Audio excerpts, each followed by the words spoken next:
Yeah, thank you, Xenia, for this kind introduction, and thank you to the organizers, Thomas Korana and Alexei Weissmüller, for the opportunity to speak here. And I will take this opportunity to present to you an argument on the human relation to nature, or more precisely on a transcendental concept of nature, or even more precisely on the transcendental role and place of the concept of human nature, which I have outlined in the book on the theory of liberation that has just been published a few days ago. One shouldn't really do this to present something at a conference that has already been published, but I think I can safely assume that no one has read it yet, that book, especially since the passage, which I will not really present in the same way, so I frame it differently and present it differently, comes after more or less 550 pages. So, I mean, so nobody can have read till that point. And I frame it differently, so maybe you, even those who know this, like Thomas, the passage won't even recognize it. The history of humanity, of man becoming human, begins with the animal. It begins with the representation of the animal. Can you hear me well? Is that okay? Good. If it is true, as it has been claimed, that we can only speak of the existence of a species or genus called human from the moment on when its members started to paint, as Georges Bataille has claimed, it is painting, not labor or even knowledge, that makes us human. And if that species should therefore be called Homo Pictor instead of Homo sapiens, as Hans Jonas has suggested, then it is also true and highly significant and puzzling that those paintings, so those paintings with which, according to Bataille, the history of humanity begins, have but one subject. As anybody visiting a painted cave immediately sees, the subject of their paintings is not the species that paints. Rather, nearly the only subject of those paintings are animals. Bisons, bulls, cows, horses, deer, often in movement, in groups and constellations, staggered side by side or one behind the other, partly hiding each other, larger or smaller, depending on proximity or distance, multicolored, three-dimensional, artistically taken advantage of the curvatures of the rock wall, amazing, wonderful, and fascinating. And I will show you one example. I think it's not very well seeable, and I didn't want to make a dia show out of it, so that I could continue with, dozens, even more pictures like that. The human painter, however, is absent from those paintings.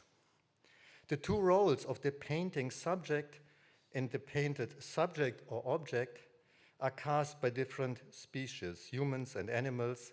The human is representing but not represented.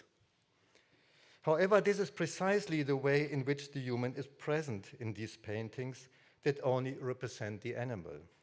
The representation of the animal is precisely the way in which the human presents itself.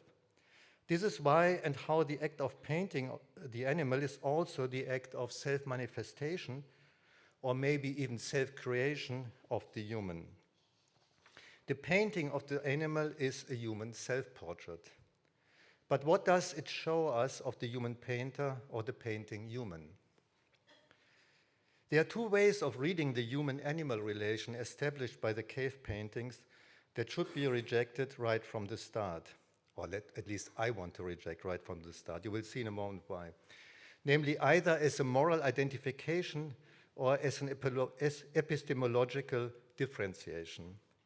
Reading the cave paintings as performing an act of moral identification or an ethical act of encounter means to see them as gestures of restitution towards the victims of human intervention into nature, or more specifically as rituals, so paintings as rituals of mourning the violence inflicted on the prey animals by the human hunters. This is a very familiar reading that you can find quite often. This cannot be true, however, if it is indeed the case that precisely those animals that were mostly hunted at the time, and these are reindeers, are less represented in those paintings. Cave painting is then not a moral act of healing. And neither is it an act of epistemological differentiation, of establishing or confirming the quasi-metaphysical difference between those kinds of beings that are merely represented and those other kinds that are able to represent, in short, between the object and the subject of painting. As I will suggest in a moment, those paintings indeed enact a differentiation. They are about performing an act of differentiation between the human and the animal, but of a quite different kind than the epistemological split between subject and object. And there is also an act of identification taking place in these paintings, but again of a quite different kind than the moral or ethical identification of a perpetrator with her victim. One can perhaps best start to analyze this structure by looking at the only scene in the cave of Lascaux. This is also Lascaux, where the rule that the human painter remains unrepresented in her paintings is broken. And this is the so-called scene in the shaft. As the name suggests, it's a painting at the bottom of a shaft, 5 meters deep at the backside of the cave, and thus hidden from the view of all those who commonly use the cave. So all the other paintings are quite easily accessible. The moment you enter the cave, even 30,000 years ago, you immediately saw all these painted animals. But this one you couldn't see in that same way. Here, hidden and barely accessible, we find the only representation of a human figure in the cave, the self-representation of the human subject of painting, thus we could say a transcendental act, an act of transcendentalization. Now it should move forward. No, this was too quick. This is the, can you see something? Yes. And then there I show you, there's a sketch which makes it maybe easier to recognize. So this was, the sketch was drawn by one of the persons who first, in a certain sense, was exploring the cave in the 40s. Let's keep with that presentation. This representation of the human figure, however, can here only take place, and I think that's significant, by relating it or by relating itself to the animal. So it's a human-animal representation. The self-representation of the human is its representation of, or rather in its relation to the animal. In order to understand this relation, the human-animal relation that we see here, we should start from, and I mean the human-animal relation which we see here, but which I take as the condition of possibility of all the paintings in the cave. I mean, I hope you got that. In order to understand this relation, we should start from what we can see in the painted scene. What we see is, as Georges Bataille in his book on Lascaux has put it, the paradoxical opposition of the representations of the human and the animal, which together form this scene. Here is how Bataille describes this relation, this paradoxical opposition. I mean, the representation of that paradoxical opposition. Compared to the majority of the animal figures of Lascaux, we have here only the naive and intelligible diagram of the form, not the faithful imitation, naturalistic of the appearance. The bison nevertheless seems naturalistic, and this is even more true, of course, for that, I mean, for the original painting, in front of the man, also schematic, but outrageously clumsy, comparable to the simplifications of children. Many children would trace the analog of man, but not one would reach the vigor and suggestive power of the image of the bison, which expresses the fury and embarrassed grandeur of agony, unquote. I think this is correct. The opposition between the human and the animal is defined by the way that is to say the style of their representations here is first of all not the opposition between subject and object, but rather the opposition between an immobile, rigid, reduced, abstractly depicted being on the one side, and a wild, moving, furious, and in this sense, naturalistically depicted one on the other. In short, between the inanimate and the animate, between stasis and life. And this opposition is paradoxical, as Bataille claims, not just because both its sides are interwoven with each other, being but the two figures in one scene. As I've said, the human can only be represented together with the animal, to which he, the human, is opposed, or which opposes itself to him. And you can see it from the image while the male form is here in place. But rather, their opposition is paradoxical most of all, because their mutual relation is but the effect of one of its sides, of the human side. The oppositional concatenation of the human and the animal, as of stasis and vividness, takes place only in painting. In a painting, which is therefore itself the act or product of the human. If we take the depicted scene as a scene of depiction, then the human and the animal are not opposed. That is the content merely. Rather, the human opposes herself. But more precisely, the human does not oppose herself to the animal. Rather, it is the other way around. The human opposes the animal to herself. Yeah? The animal as vivid, as animate to himself, herself, the human as the opposite. The human opposes to herself the animal as her own opposite. The oppositional relation with the animal is thus an effect of the human, a human effect. Indeed, the animal itself, as relational or oppositional to the human, is a human effect. The animal is a human effect. The human counter-effect, an effect of an act in which the human opposes or, as Bataille suggests, transgresses himself. The liveliness, animation, or vividness of the animal that distinguishes, indeed opposes it to the human, is itself a human effect. A humanized animal or a humanized nature. Now it should be clear from the beginning, from the scene described, what this formula, the humanization of nature, which I have taken also as the title of my talk, does not mean. Humanization does obviously not mean here, and in the rest of my talk, the human appropriation of nature. To humanize nature means not to appropriate nature. One could say on the contrary. It does not mean that nature is transformed into the mirror or the expression of the human, either by the mental work of description and explanation, i.e. by science, or by the work of material labor. The humanization of nature that is enacted in the scene of painting rather takes place after human understanding and labor have already performed their transformative, appropriating work. This is one of Bataille's guiding ideas in his interpretation of Lascaux, the cave paintings, which according to Bataille's paradoxical formula are, quote, situated at the beginning of accomplished humanity, are a late event.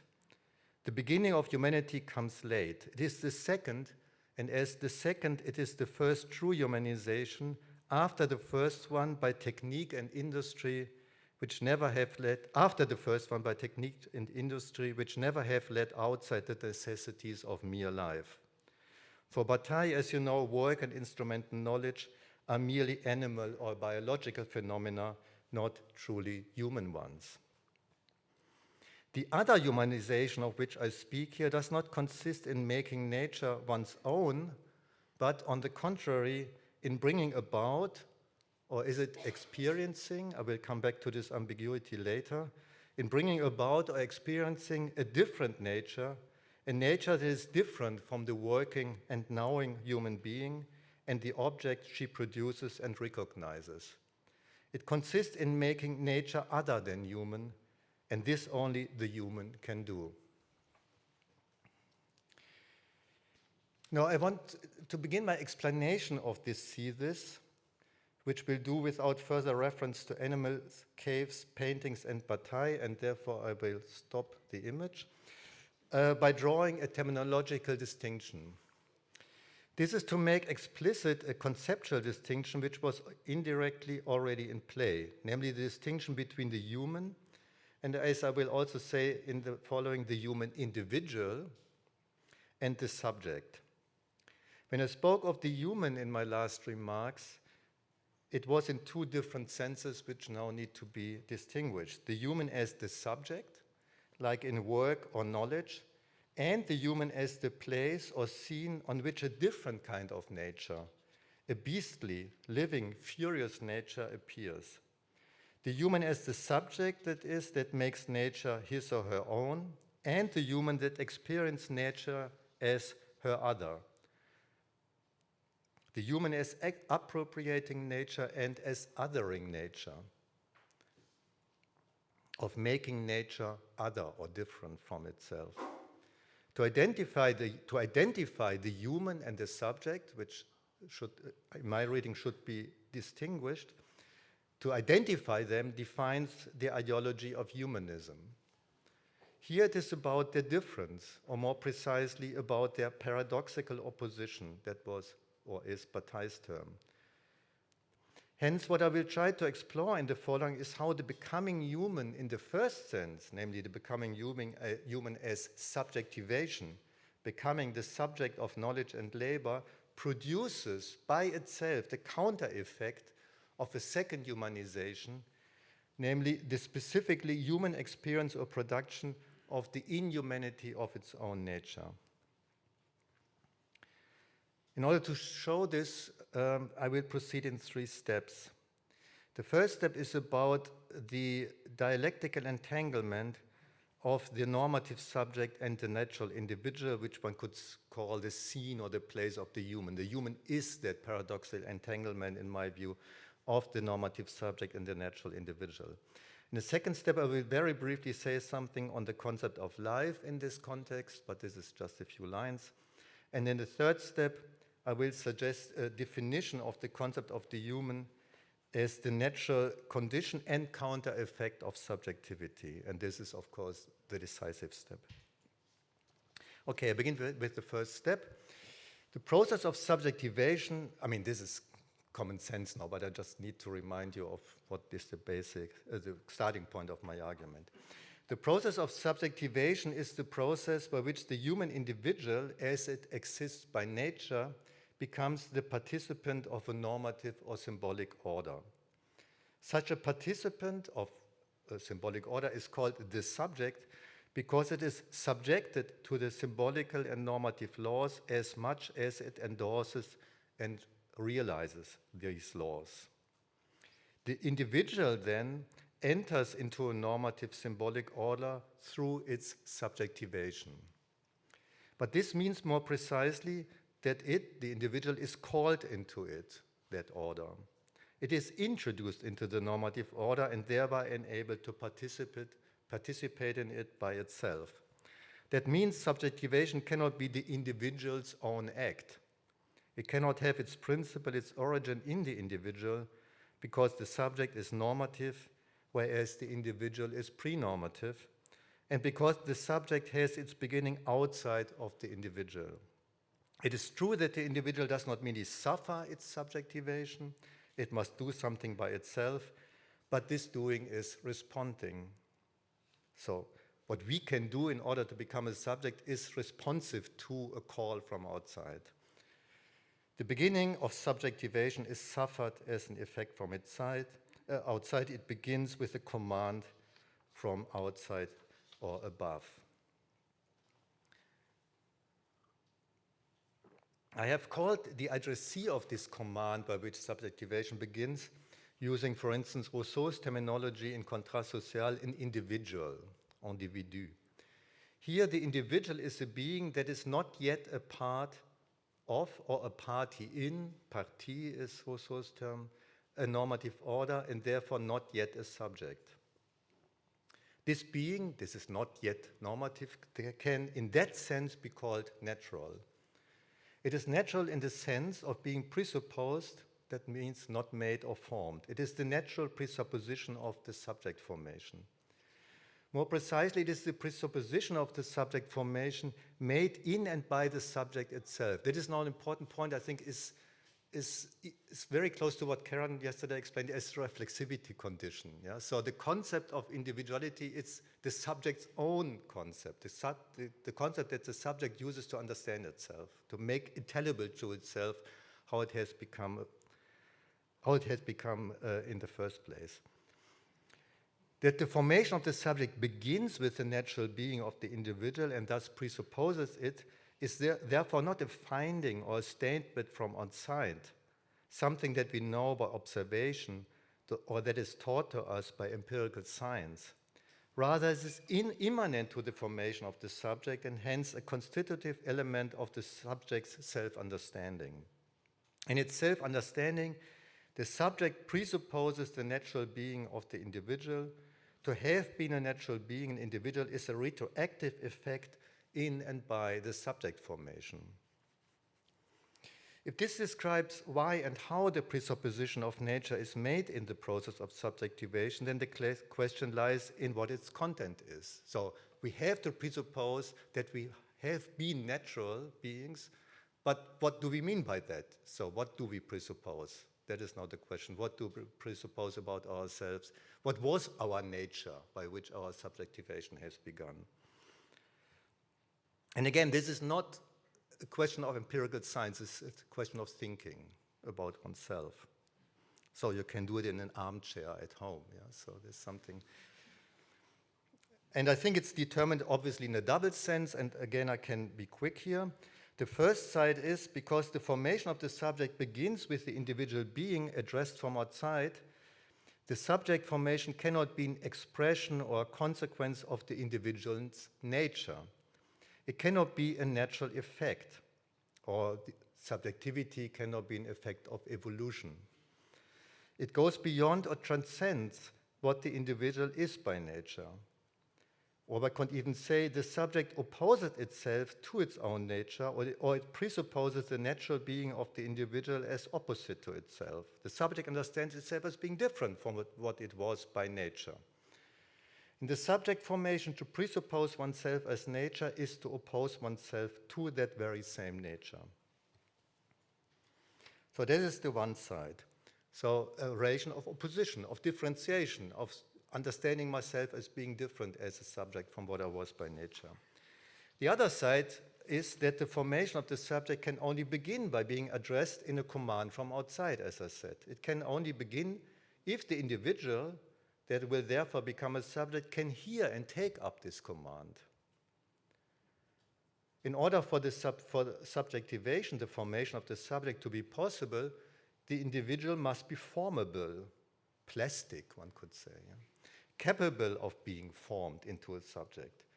It must above all have been possible for it to receive the command. It must have been receptive to the symbolical order.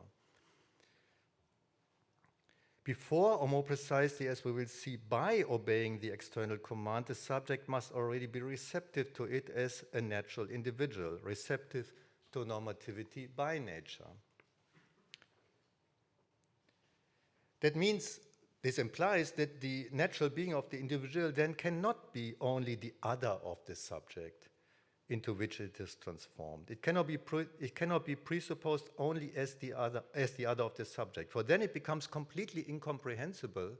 So if this is just a relation of external difference between what I was as a natural being and what I now am as a normative subject, it becomes completely incomprehensible how the formation of the subject is even possible. Its emergence remains a miracle. The only way to comprehend it is to conceive of the natural being of the individual at the same time also as the possibility of its transformation into the subject, and thus the possibility of the subject into which it is transformed. So here's an antithesis, and we have to bring these two sides together. The natural being of the individual is the other of the subject only if it is at the same time the possibility of the subject, and it is the possibility of this subject only if it is at the same time the other of the subject. And the question is, How can we think that? Now make an intermediate step where I briefly have to say something about the concept of life. This is not very important, but I think the last sentence of this intermediate step is important. And to get there, I have to say something about life.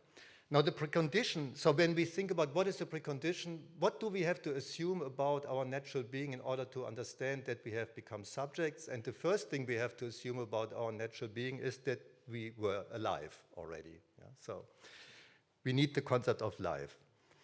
This is not only true in the trivial sense that the individual must live, i.e. continue to persist in order to be able to be formed into a subject. That is self-evident. A dead body cannot become a subject. Yeah? The reason, however, why the existence of the individual, which is presupposed in the formation of the subject, must have the form of life. So why must it have the form of life? Lies in the definition of that form.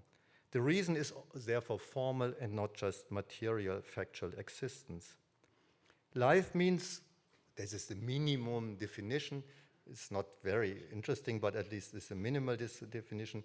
Life means active self-preservation, or indeed self-production and self-reproduction. A living body is a body that reproduces itself. This is the reason why life is presupposed in the formation of subjectivity.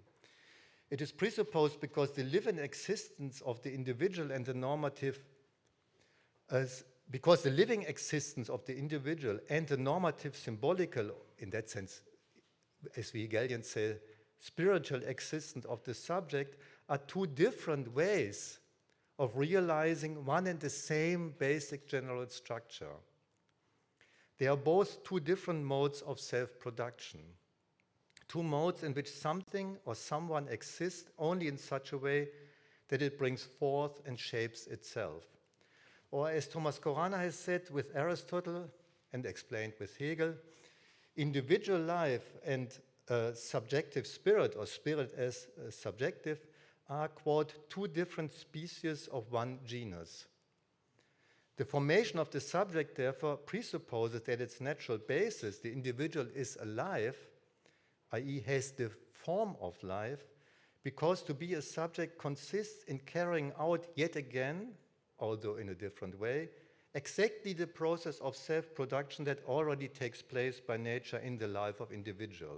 Yeah, so becoming a subject means to alter the basic form of self-reproduction, but only give it a different shape. That, in that sense, presupposes the living form of self-reproduction.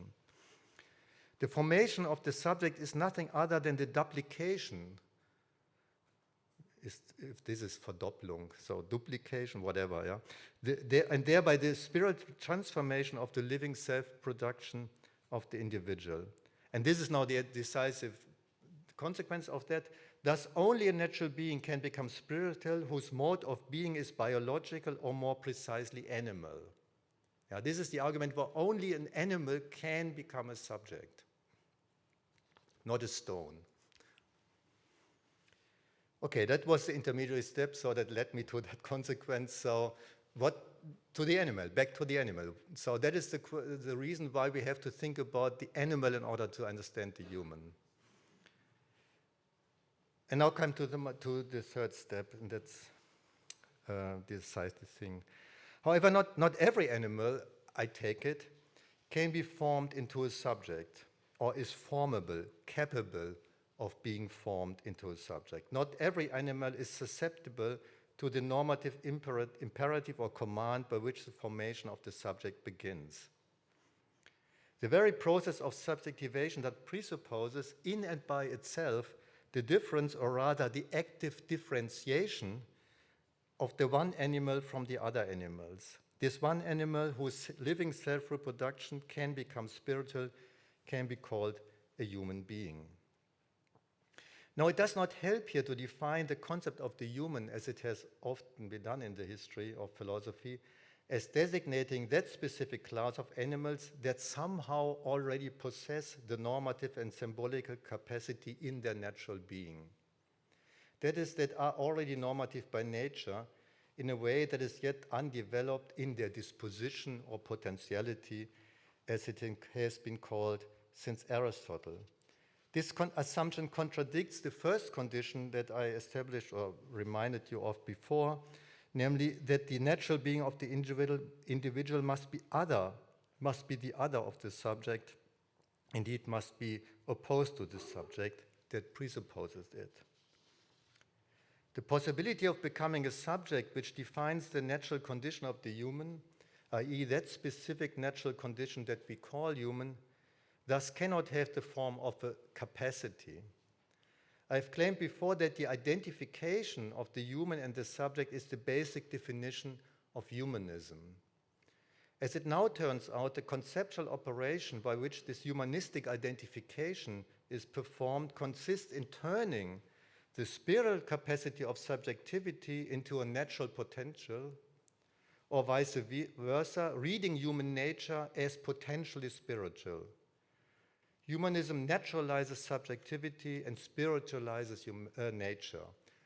I mean, if we had time, I think it's easily to see. I think that is the reason why humanism and racism are internally connected, yeah? Because of this identification of nature and spirit. If this operation is unconvincing, if only because it cannot explain anything, that's the one reason. The other reason is because of the devastating consequences it has. What is needed is a dissolution of natural possibility from spiritual potentiality. What is needed then is what I want to call an anti-humanistic concept of the human. Now, I want to describe this in two aspects now, this anti-humanistic conception of the human. And the first aspect refers to what I call the mode of being of the human, and the second way to its mode of movement, but you will see in a moment what that means. So the first aspect. So in the way in which I've introduced the concept of the human, this concept denotes the event of the denaturalization of the natural. More precisely, it denotes the denaturalization of nature that takes place in nature. So the human wants to say the human is that place in nature in which nature becomes unnatural. One can define the human place in nature with Claude Lévi-Strauss as the notch or the empty form, as he says, which is the hinge that connects the fact of rule, that is culture and subjectivity, with nature. Or I can say with Adorno, I think it's a very similar idea, that freedom, that is subjectivity, can only exist in the empirical natural subject, which is thereby defined as human, quote, if the Kantian unity of nature that is founded through the categories is ruptured. Nature then has, as it were, a gap, says Adorno. Yeah? The human is the gap in nature, the gap that exists by nature in nature. Man is that gap, the place and time in nature where life itself becomes unnatural, debiologized or de-animalized. This ontological transformation of nature, which takes place in or as the human, is, as I claimed before, the precondition of subjectivation. If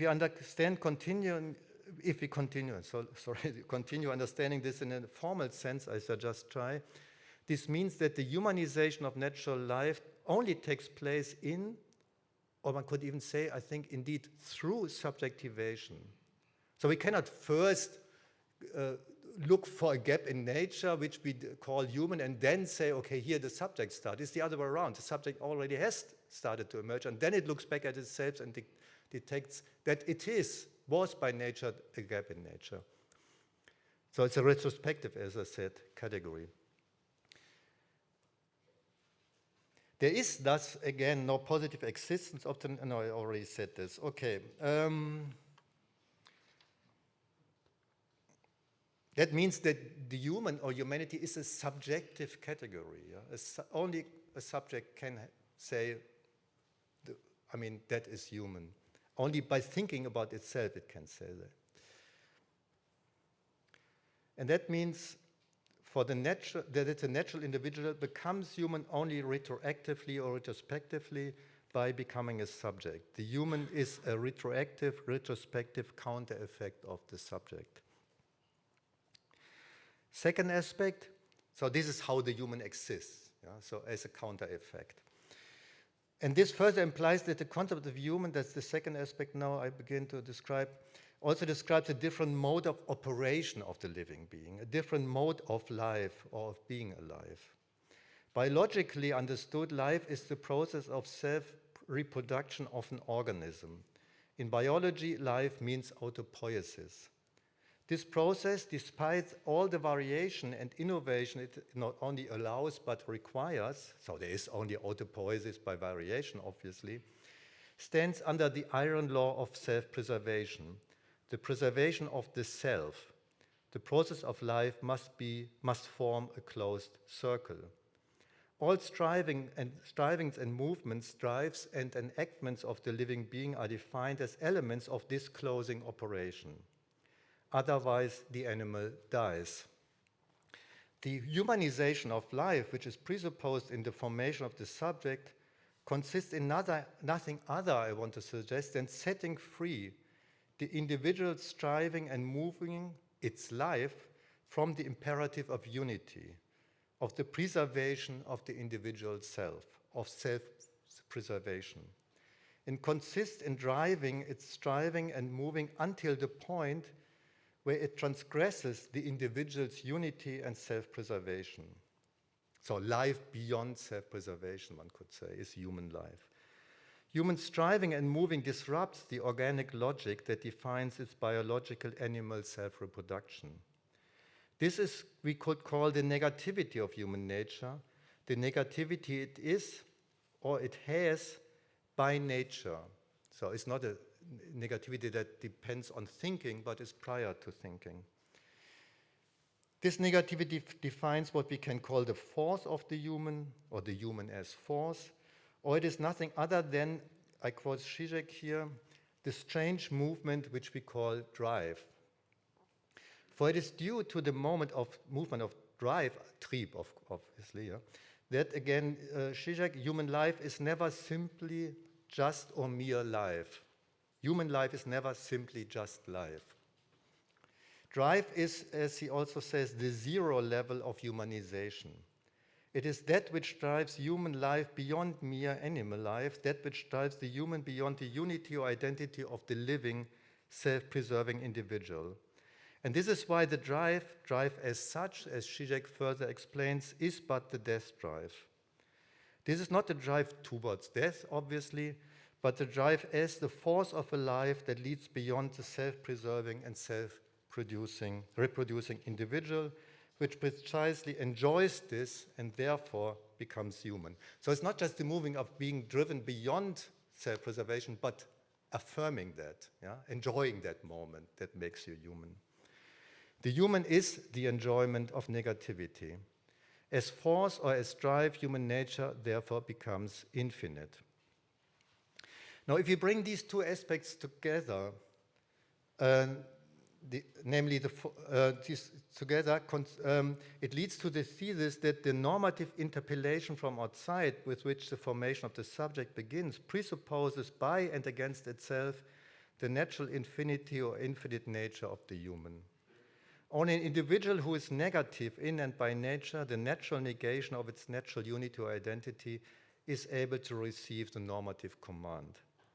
This is why the emergence of the drive is, as Zizek puts it, a kind of necessary byproduct of the instinctual body getting caught in the web of the symbolic order. Or because it is the drive of force that distinguishes human nature from animal nature, we can say that the human, and therefore human nature itself, the human itself is a byproduct. One could even say waste product, ein Abfallprodukt, the fallout of the subject. Subjectivation is retroactive, retrospective humanization. Only the human, the natural being that is the locus of drive and force, can be formed into a subject. But only by having become a subject will this natural being have been human. Before that as an object of cognition, the human does or did simply not exist. The command that calls the natural individual into the normative order and thereby begins the formation of its subjectivity presupposes, it produces and reveals at the same time the presubjective, acephalous, headless and undirected, that is natural negativity and infinity of striving and moving that are not controlled by any purpose or function. This is the explanation of the thesis with which I began, that the normative command presupposes the human nature of its addressee, that the concepts of human normative subjectivity and human nature, as Giorgio Agamben says with reference to the category of the infants, which is the individual or natural, quote, refer to each other in a circle, that the process of subjectivation implies the humanization of nature. And if I had 5 more minutes, I would add a last thought, because I think in a certain sense it's not entirely right yet. In closing, I want to come back to the question that I have raised at the beginning. The question asked, what does it tell us about the human painter, that she manifests herself by representing the animal? The answer that I have outlined is that in the representation of the animal, the human experiences her own nature. If it is true that the cave paintings present the animal in its excessive force and splendor, as Bataille claims, as sovereign or even as a god, so that what the human is not by itself as a subject, yeah? Then this means that in the animal, thus presented, the painting humans encounter their own nature as different from their form and function as subjects, from their subjectivity, which they have acquired by labor, knowledge, language, and norms. In this reading, the paradoxical opposition that divides and thereby unites the human and the animal is but the paradoxical opposition that defines the human internally, in its essence. The essence of the human, thus understood, is a paradox. In the main part of my presentation till now, I have tried to unfold this paradox by describing the antithetical logic that ties the formation of normative subjectivity to an infinitely negative force or drive as its natural presupposition. The formula I suggested is that normative subjectivation presupposes the humanization of nature. However, this does not yet capture the full significance of the fact that the human manifests herself in representing the animal. It only explains why the human cannot represent its different from itself as a subject, why it cannot represent it directly, why the human difference can never become the content or object of a representation. The difference between the human and its own subjectivity is unrepresentable, because, as I said, it does not exist positively out there and therefore cannot be represented. Or rather, we could say, following the line of argument I have tried to develop, the human can only appear as beauty, in the sense in which Lacan speaks of Antigone's beauty, namely as the essential appearance and effect, as Lacan says, of the liberation of nature from its own laws. That is beauty. Beauty is the liberation of nature from its own laws. But here in the cave, it is the beauty of the animal that appears in painting, not Antigone. Yeah? Antigone still is a human, so a beautiful human. Why? Why does it have to be the animal?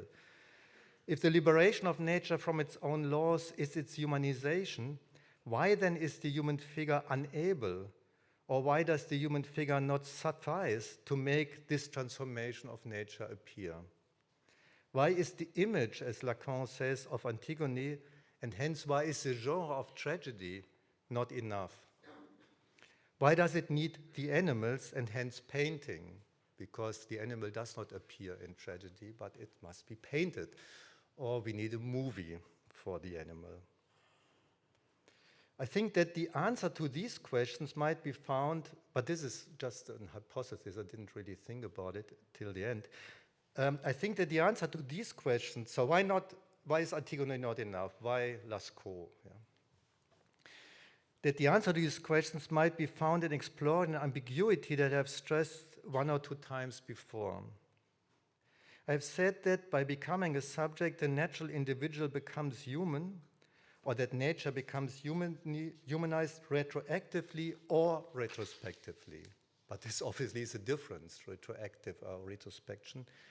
And that this alternative, either retroaction or retrospection, is undecidable.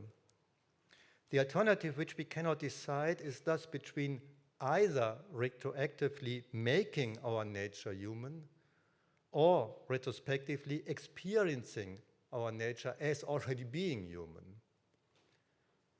That this alternative cannot be decided means that there is an unresolvable moment of passivity with reference to the event that they have called the humanization of nature, the manifestation of force or drive. In this moment of passivity, so humanization of nature is not something we do in subjectivation, but we are experiencing as happening, or always already have happened. In this moment of passivity, the humanization of nature happens as if by itself, and that means as if by nature. Thus, in this moment, nature seems to humanize itself. If we use Adorno's image for this process quoted before, we can say that the gap in nature that is the human or that is human nature, seems to be opened up by nature itself or herself. Is not the animal as represented by the cave paintings an appearance of this process, of nature opening the gap in a certain sense for us? In the painting of animals, we experience the liberation of nature from its laws, which Lacan attributed to Antigone as nature's self-liberation. This is how it appears to us. Yeah? Maybe it's wrong, but this is what the painting says.